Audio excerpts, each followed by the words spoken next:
Good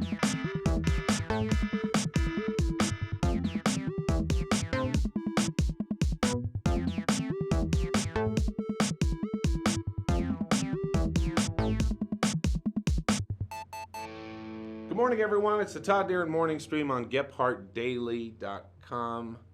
The weather First day of spring, baby. today. What happens in spring? There's flowers. There are flowers. There are Very beautiful flowers. Let us see flowers. them. Oh, it's the crocus. That's really nice. Now, we've had really bizarre temperatures, as a matter of fact. I mean, I think we set the record on Saturday because it hit 80. That was crazy. I think that was the highest ever for Salt Lake City. However, we do go back to cooler temperatures this week. It's going to be cloudy and warm today and tomorrow, and then the rain showers start. And we're all going to be damp and moist and viscous again. Which is good. Yeah, if you say we need the water, I will punch you in the neck. I will punch you in the neck if you say we need the water. Don't do it. This day in history, and this is history, Elvis bought Graceland. Guess for how much? Well, he bought it, back in the 50s? So, right. I don't know, like $1 million?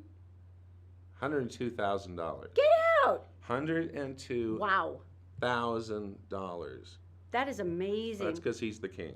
But that was a big antebellum mansion back then, even then. And he did it because he was a poor kid from Mississippi, and he's like, I'm going to put my mama in a big, expensive house. I want it to look real nice, and he did. It was beautiful. It kind of got seedy around the edges towards the end, but Priscilla Presley, after his death, was actually the one to turn it around and make it into a tourist site. It actually looked like you had like a big pile of white trash and you exploded it and it stuck to the walls. That's awesome. And I mean that in a positive way. Well, yeah, I mean, there's only so many things you can dip it in gold gilt, and he found them all. How much do they make on that place? Oh, it's worth over $1 billion now as the state, yeah.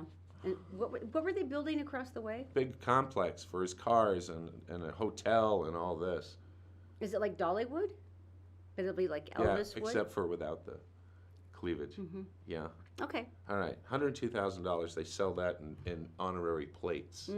I would pretty much, yeah. All right. What else has gone on over the weekend? FanX. Richard, our photographer, and I were down there. All weekend long, and I mean, it's so much fun because you're packed wall to wall with cosplayers and everybody's wildly dressed. This is the second biggest convention in the country, Salt Lake Comic-Con and FanX. We even beat out New York City.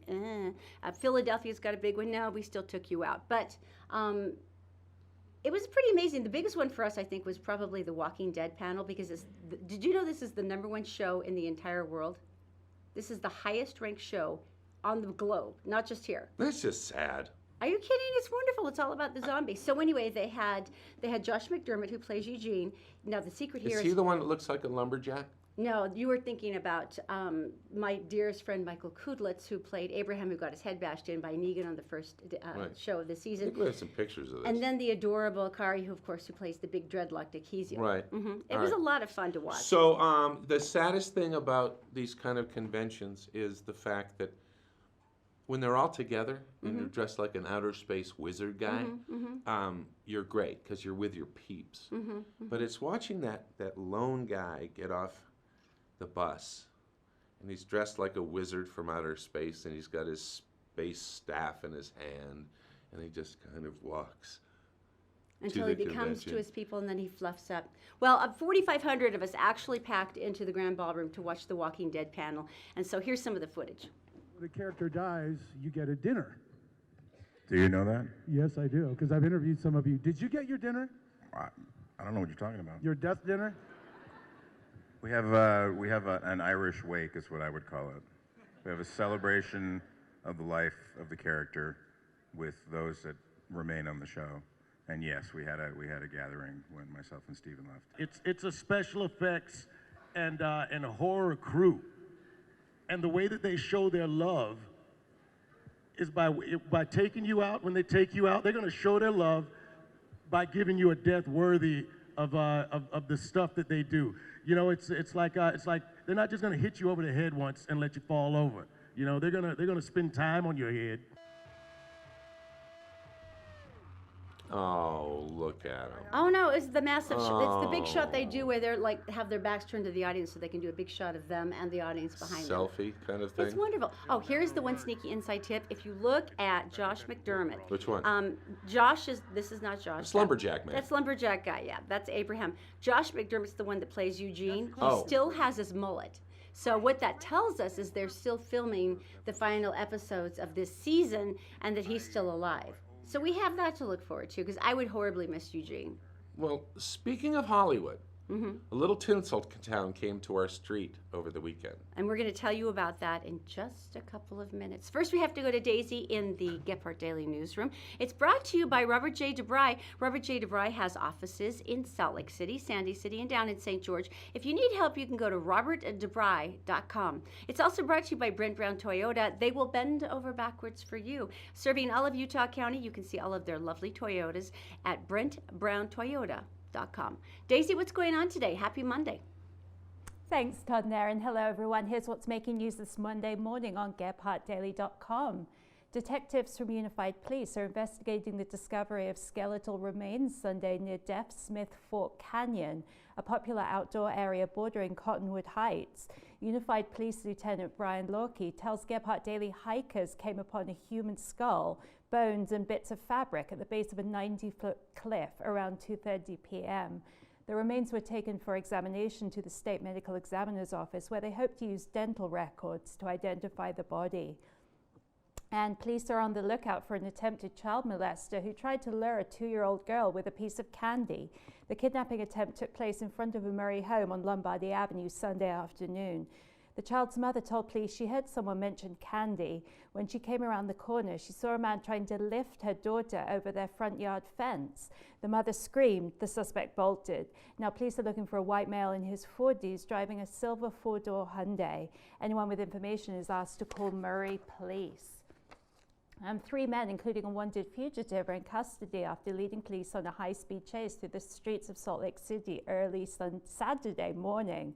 A chase that lasted more than a half hour and involved cops from West Valley, West Jordan, Cottonwood Heights, Salt Lake City, South Salt Lake, Unified Police, and the Utah Highway Patrol. It all started in West Valley City when police spotted the 3 suspects in the act of stealing a car. Police tried to stop them, but the bad guys took off, zigzagging across the Salt Lake Valley with speeds that reached 95 miles an hour. The chase came to an end 40 minutes later after the UHP spiked the suspect's car tires near 1200 West on I-215. It was only then that police realized the rear window of the suspect's car had been shot out. Investigators say the shots were apparently fired by the suspects at police sometime during the chase. No weapon was found, but police did recover a clip loaded with 22 bullets, which had been thrown from the car during the pursuit. And now a quick look at weather this fine Monday morning, where lows are expected in the 50s with the highs this afternoon in the mid to upper 70s. Warm again Tuesday before a bit of a change Wednesday as we see a clip in temperatures and even a little rain, which I'm looking forward to. Todd and Erin, back to you. Thank you, Daisy. Tinseltown. Tinseltown on our street. Very exciting. Yeah, very exciting. Lots of stuff going on. All right, so you want to talk about it right now? Yeah. Okay. So they started making a movie across the street in our neighborhood, and they brought in 2 semis, all this. They parked classic cars from 1972 They were gorgeous. in our driveway, and if you've ever seen how they film a shot, so you have 50 people there, all this carts of equipment and stuff, and basically here's the scene they shot: 2 people in a Mustang parked in front of the house. They get out, they walk halfway to the door, guy forgets package. He goes back to the car, gets the package, walks back up, is reunited with his girl, and then they walk out of scene. And that's it. And how many hours did that take? Nine to set up and about a half an hour to shoot. Boy, they tore down in a hurry. They were ready to go. So the cool thing about it, though, is that there's different ways that they sort of grease the neighborhood so that people don't go, you're inconveniencing me. And so very nicely they said, hey, could you move your modern day cars from your driveway so we could just park this Mustang here? And I did. so they Helped us. gave us money for it, You got money? which I'm fine about. Yeah. as you can see in this little video. There we go. Okay, look how cool this is. They're filming something in our neighborhood over at our neighbor Charlie's house. I think it's BYU TV or anything, but this is so cool. Honey, look, this is neat. I had to move our cars so that they could have room in the driveway for that shiny one they're using. And look, they gave me $50. Wait, what are you doing? What are you doing? They gave you $50, right? Yeah? So you wouldn't ruin the shot. Yeah? Lawnmower. No, honey. That's $50. No, that's so... That's another $50. No, honey, no. Dude, I'm at 100 right now. God, this is so... No. Do this. Okay. Look, here's the 50. There you go. I'm in the moolah. Everybody's happy. $50. $50. Hey, do you want to drink beer out of a toilet? You want to? No, Of course you do. it's coming up next. Merit Medical. Why work for fast food wages when you can start at Merit for a whole lot more? Merit Medical. Great products, great people, a great company. Learn more at merit.com/careers. The law offices of Robert J. DeBry and Associates, with offices in Salt Lake City, Sandy City, and St. George. Check them out at robertdebry.com.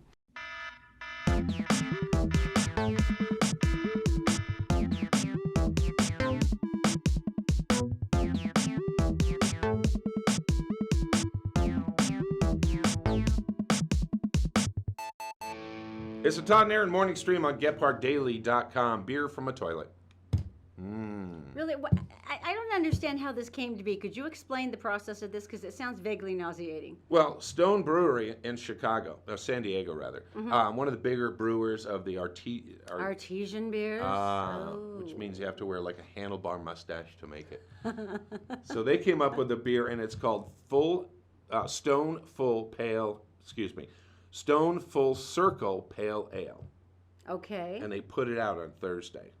And they talk about, you know how Coors beer, they show the mountain stream. The it's Rocky like, Mountain waters and blah, blah. yeah. No, actually, this one, the Full Circle Pale Ale, is actually made with delicious water from the sewage treatment plant. I beg your pardon? From that.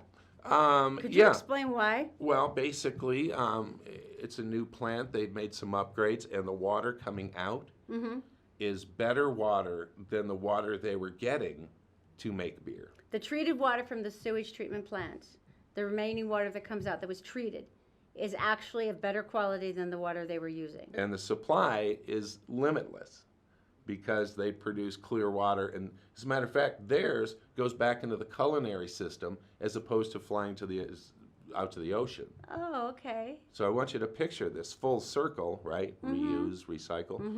So if you drink beer, and when you drink a lot of beer, you have to go to the bathroom. Then you flush it, and then it goes into the sewer, and then it goes into the plant, and then the plant, they sell the water to the brewers. So it's like Lion King. It's like a full circle thing. I don't feel very Disney-esque right now, but okay. If you start singing The Circle of Life, I'm getting up and walking out, because that's Ba-dum. So anyway. that's so creepy. Yeah, it is, but it's so awesome. They call it toilet on tap. Oh, I can't understand how this is. You know what? There's probably rabid environmentalists, though, that will go, this is beautiful. I will totally support this effort. I'm just glad. Never mind. Oh, I can't no, go ahead. Don't order two. Okay, that's all I'm saying. One's not that good either. Let's but move on. Two. Let's move on. All right. Tell me something good. Tell me something Okay, good. I no, need I'm one gonna tell today. you. I want to tell you about the Pentagon, Why? March Madness. Oh, that's right. And what are the reports every year when March Madness comes on? Oh, they always whine about, workplace productivity declines and there's more sick days. How have you been doing on your bracket, by the way? Has it been good for you? Here's my bracket. Okay. Well, that's the fun thing, though, about college ball, because there's so many wild cards. I mean, there's always more variables than you would expect in pro ball. And so it's kind of exciting, all these crazy kids in the college and their dreams. And They don't have a job yet. Warren Buffett, you remember Warren Buffett last year offered $1 million for someone who had a perfect bracket. And I'm sure there were hundreds of thousands of people who entered. There was one person left. No way. One person left. Who had accurately counted everything. He was the one. He was the one. And there were some upset games that you would Oh, never yeah. count on. And Yeah. he got, so Warren Buffett went to him offering $1 million for the perfect deal. He had one game left. So he offered the guy $700,000 if he just take the cash and call off the bet. So he's going to save himself yeah. So guess what he did? Did the guy take it, or did he say, no, I'm going to hold steady because I got this? He's in college. He's a thinker. He took the cash. Technically, I probably would have too. I can't really blame him for that. So how does this go back to the Pentagon, though? A wasted time while you're working, and in the Pentagon, they are not immune from this. As fancy as their building is. And it is. And so they put out a little memo saying that, asking, would the people stop streaming the games live because their server was getting bogged down. You can crash the server at the Pentagon for yeah. March Madness? I think it was the Russians. Just me, but that's what I think. So yeah, I'm sure they're in there somewhere. That's amazing, isn't though. it? That's how big March Madness has gotten. These guys, these are the people who go to war and stuff, and here they are being. And they're analyzing data and intelligence from across the world, and they've got operatives reports to stir through. And they got games to watch, live streaming. Gonzaga. CAA. Gonzaga for it all. All right, so Tell me something good now. Tell me something good. We all need stories like this, and so would you please recant the stories of The recap. No, I'm going to say recant. That means I have to take them away and say they weren't real. That's fake news. You're such a troublemaker. Really? If I make up words like I'm on CNN now. bigly.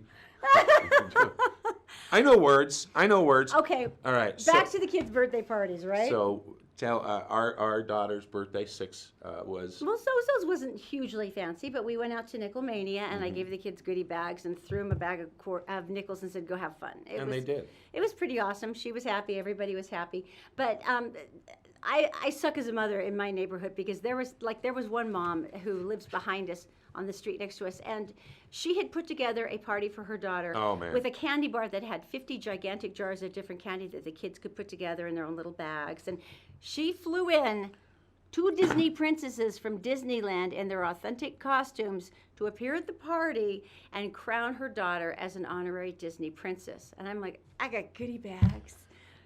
So that's, so yeah, basically I suck as a parent when it comes to the fancy parties. And so that's what all the kids want. Back in the old days, the topper was always the pony. Ooh, get the pony for the party. Oh, look at little Johnny got a pony. Go to your parents. Why didn't I get a pony? I want a llama now. And the people, the cakes, even the cakes, where they kind of open up and there's baby ducks in there or something. It's but this one girl in Chicago, and she decided it was her birthday, and she became aware of homeless and people in need. Mm-hmm. So How old is she? 12. 8. And so basically what she did is she said, Mom, you know what? Let's take the money from the party and let's help some people out. So instead of getting a party or spending money on presents for me, I'd really like it if we could just raise money for, buying supplies for the homeless. And look at her little face. I'm so in love with her. Isn't that great? All kinds of hygiene supplies, socks, things that really matter. And she just took the small amount of money for her party, and it got on Facebook, and boom, and donations started flying in. And then on her birthday, that's so incredible. They all volunteers came out, and they went down, and they made sure the bags went to the people in need. Wasn't there about a ton of, it was over a ton of supplies? Oh, it's crazy. Wasn't it nice? And it's a good call. That's the kids I want to raise. As opposed to taking the money from Christmas. she took it from her birthday. All right. She's not a fool. It's not like she shouldn't get some presents. I have a surprise for you. What? I have a surprise. Why don't you explain at the weekend you were at FanX trying to get interviews, and who were you bugging the most? Oh, our intrepid cameraman Richard and I were down there, and I usually get most of our celebrity interviews off Twitter, because once the celebrity follows you back on Twitter, you can private message them. And I had Michael Cudlitz, who played Abraham on Walking Dead, and I'm like, dude, you're dead. It was an awesome death. Give us 10 minutes. I'll bring you lunch. I'll give you a shiny red balloon. What do you want? Just give me 10 minutes. How many contacts did you have? We kind of went back a couple of different times, and he goes, you'll bring me lunch? And I'm like, yes, anything you want. And then later he's like, I'm sorry, it's looking like I'm really piling up. I can't even get out of my photo op stuff. And then Right. he finally said, I'm sorry, I have an earlier flight than I thought. I can't do it. And I'm like, oh, and you can't really bug them a lot, or they're just going to unfollow you, and then you've lost a contact. So I was trying to be all polite and professional. Yeah. And you came home, you're so depressed, like I you did. lost your dog. Well, no, I lost the interview. That's a big deal. Well, I got to tell you, Richard stayed, and he said he got something for you. And this is a picture of Richard with said actor. And you yeah. You suck, Richard. You're snuggling up to Michael Cudlitz. I would like to point Look out, at that face. point out a couple things. He's cuddled in. His eyes are closed. If you notice his left arm, it's wrapped around his midsection. It is like the tenderest little snuggle ever. That's like the full body love hug. Right? You suck, Richard. I can't believe. Really, he just did that to taunt me? Yeah. And he said it went on for 5 minutes. That is so special. You got it. All right. Well, there you go. Don't be sad. Thank you, Richard. You got the. Thank you a lot. I hate you so much, Richard. Right now, I hate your guts. It's the Todd and Erin Morning Stream on I hate you. Daily. You just set a live badger in your truck. I'm gonna .com. do it.